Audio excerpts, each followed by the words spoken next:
Suzuki versus Yamaha boat engines. Which is really better?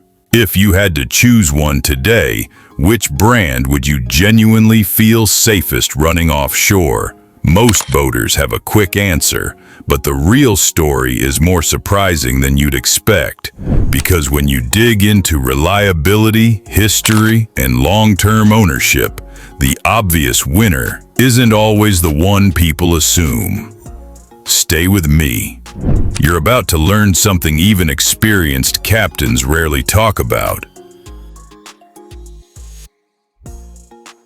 When people argue about Suzuki versus Yamaha, they're really arguing about two very different paths to the top of the boating world. Yamaha built their reputation early. Back in the 1960s and 70s, they created outboards that just refused to die. Rental fleets, commercial fishermen, police boats, all the folks who really punish engines, trusted Yamaha. And that kind of loyalty spreads fast on the water.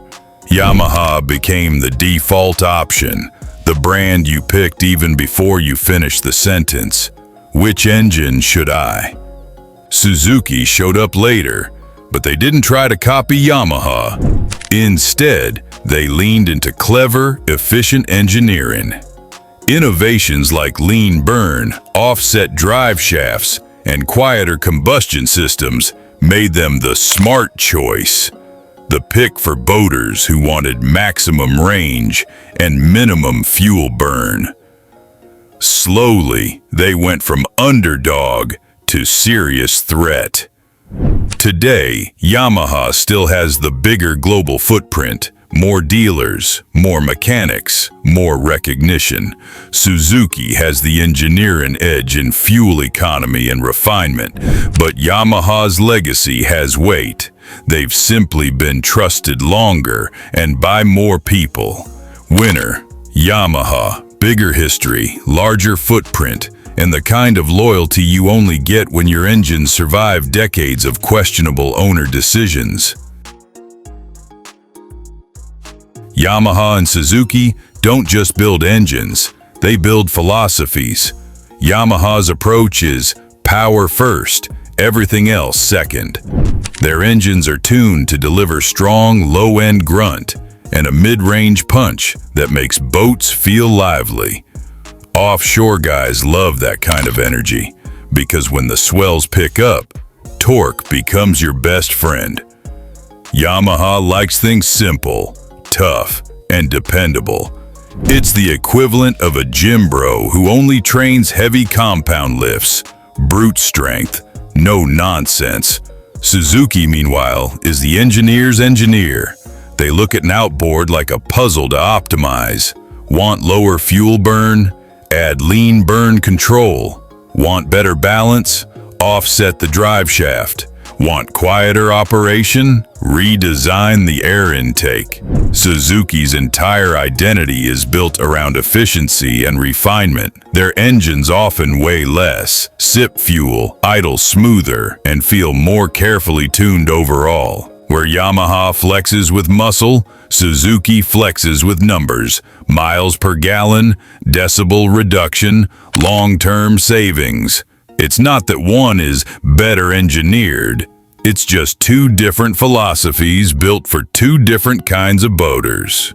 If your priority is simplicity, raw strength, and proven durability, Yamaha is your guy.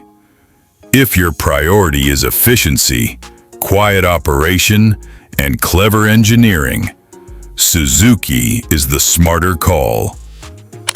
Winner, engineering philosophy, Suzuki. Their tech-forward mindset gives boaters more efficiency and innovation per horsepower. This is where every boater forms their real opinion, not on paper, but in the seat, hand on the throttle, wake behind you. Yamaha engines have that immediate punch. Tap the throttle and the boat moves. Their mid-range torque is unmatched in many classes, especially the F-150, F-200, and offshore 300 series. That responsiveness makes Yamaha feel sporty, energetic, and aggressive in a good way. When you're pulling a skier or outrunning rain clouds, that snap matters. Suzuki responds differently. Instead of jumping, it flows. Their engines deliver power in a smooth, controlled curve that feels almost automotive. Offshore, this is gold. Predictable power means predictable handling, especially when seas get sloppy. And let's not ignore the noise factor. Suzuki tends to run noticeably quieter at idle and mid-range, which your ears and your passengers will appreciate on longer trips. Top speed? Usually too close to declare a universal winner. Prop choice and hull design change everything, but throttle feel is a real difference. Yamaha equals punch, Suzuki equals smooth. Both great, but different personalities. If you want a lively, responsive engine that leaps forward when you ask it to, Yamaha delivers that instant excitement. If you want refined power delivery with less noise and more control, Suzuki wins. Winner, performance. Yamaha. That explosive mid-range torque gives Yamaha the edge where most boaters actually feel it, right in the throttle hand. Here's where Suzuki quietly walks into the room with spreadsheets and says, "Let's talk numbers." Suzuki's lean burn control system is one of the most efficient fuel management systems ever put on an outboard. On mid-range models like the DF115, DF140A, and DF200A, real-world boaters often report 10 to 20% better fuel economy compared to equivalent Yamaha engines. And it's not hype. Suzuki literally designs their motors around efficiency. Offset drive shafts reduce drag, lighter rotating assemblies improve combustion, and their gear ratios are tuned to stay in the sweet spot more often. Yamaha isn't inefficient, far from it.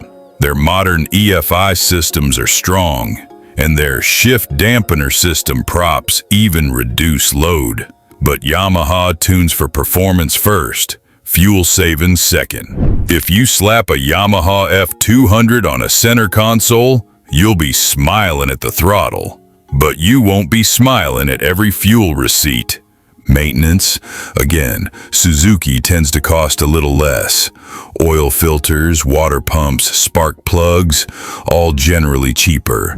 Yamaha, because of its premium branding and massive dealer network, comes with a premium tax. Nothing crazy, but noticeable over years. The only area where Yamaha saves you money?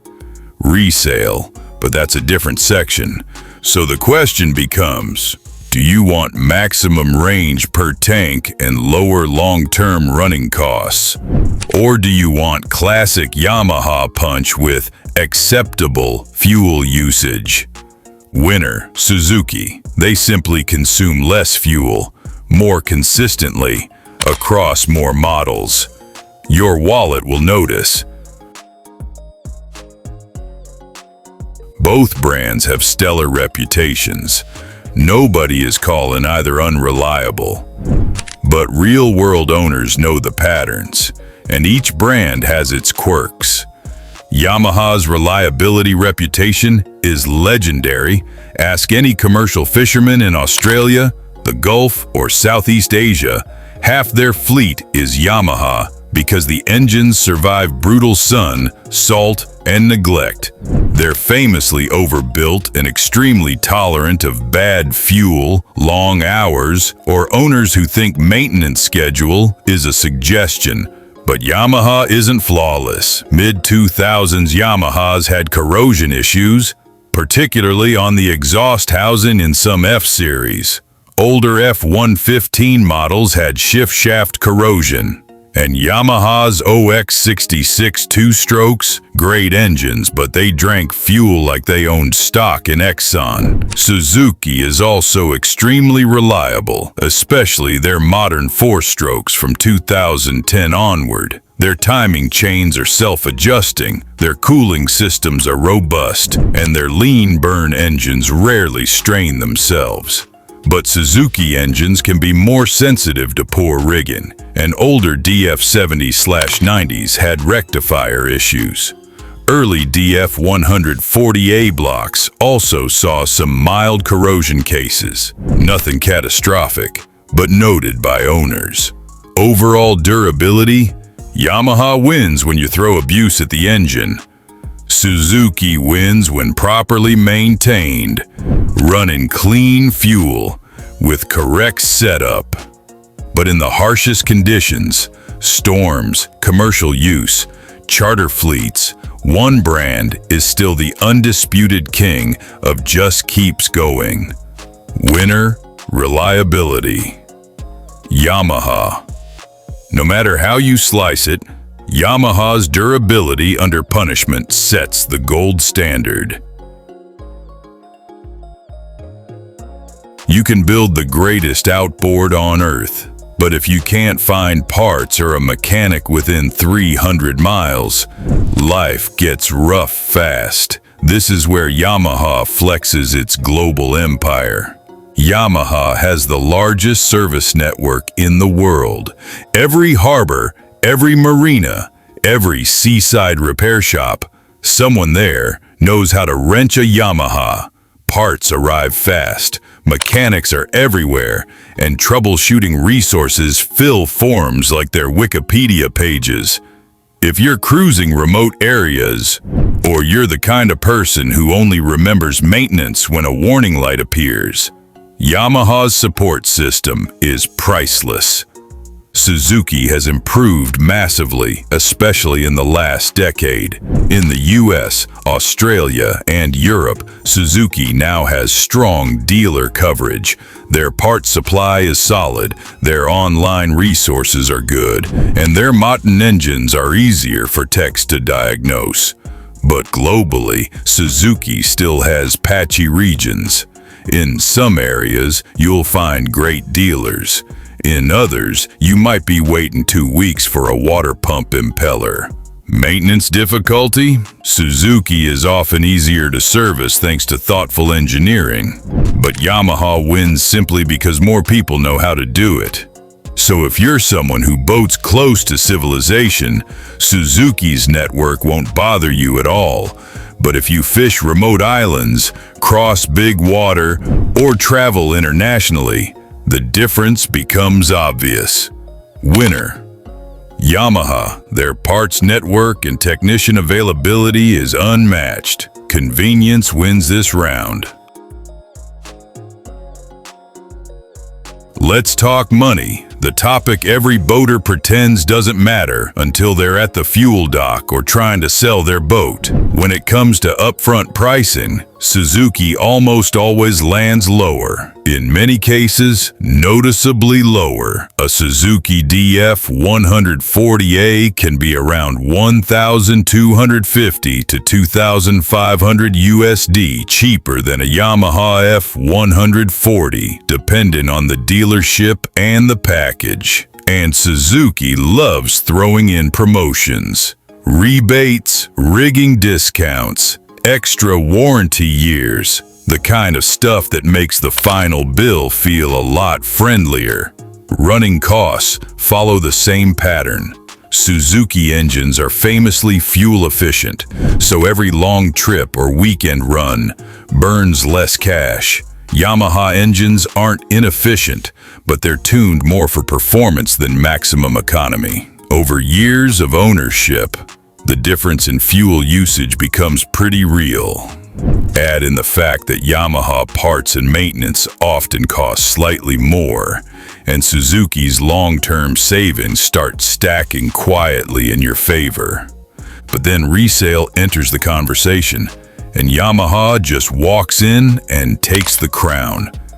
A used boat with a Yamaha on the back sells faster, attracts more buyers, and usually gets higher offers.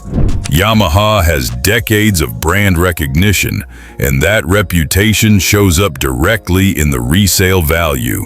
A used boat with a Yamaha F-150 will almost always move quicker than the exact same boat with a Suzuki DF-150A, even if the Suzuki was the smarter buy new.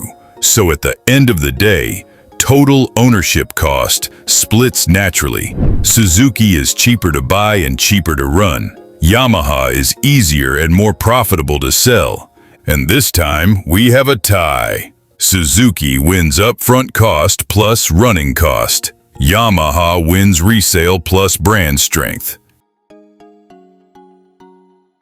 At the end of the day, all the specs, fuel numbers, torque curves, and dealership maps only matter if the engine actually fits the way you use your boat. So let's break it down properly. And this time, we're not sitting on the fence. One brand walks out as the winner. If you're an offshore angler or someone who pushes their engine hard, long distances, heavy loads, unpredictable seas, Yamaha clearly steps ahead. The mid-range punch, rugged block design, and massive parts network make it the engine you trust when the water gets ugly. That peace of mind is priceless. If you're a family cruiser, weekend explorer, or someone who values smoothness, quiet operation, and low running cost, Suzuki is an absolute dream. The fuel savings alone feel like cheating, and the calmer throttle response makes the boat easier to handle, especially with kids or new passengers on board. Budget-conscious buyers tend to lean Suzuki too, but here's the twist. Even for people who aren't watching every dollar, Suzuki often makes more sense simply because it gives you more technology and efficiency for less money. However, when all types of boating are considered, offshore reliability, resale value, global support, and long-term durability, one brand edges ahead overall. Winner, Yamaha, because across the widest range of boating styles, from offshore to lakes, from commercial use to recreational cruising, Yamaha gives the most consistent performance, the strongest dealer support, and the broadest real-world reliability. So after comparing power, fuel economy, reliability, resale, and real-world performance, the crown goes to Yamaha. Suzuki puts up an incredible fight with efficiency and value, but Yamaha's durability, dealer support, and long-term trust give it the edge for most boaters. If you want the engine that consistently delivers in every condition, Yamaha is still king of the water. If you enjoyed this breakdown, hit like, drop a comment telling me which engine you'd run forever, and subscribe for more real-world boating guides. And don't miss our other videos.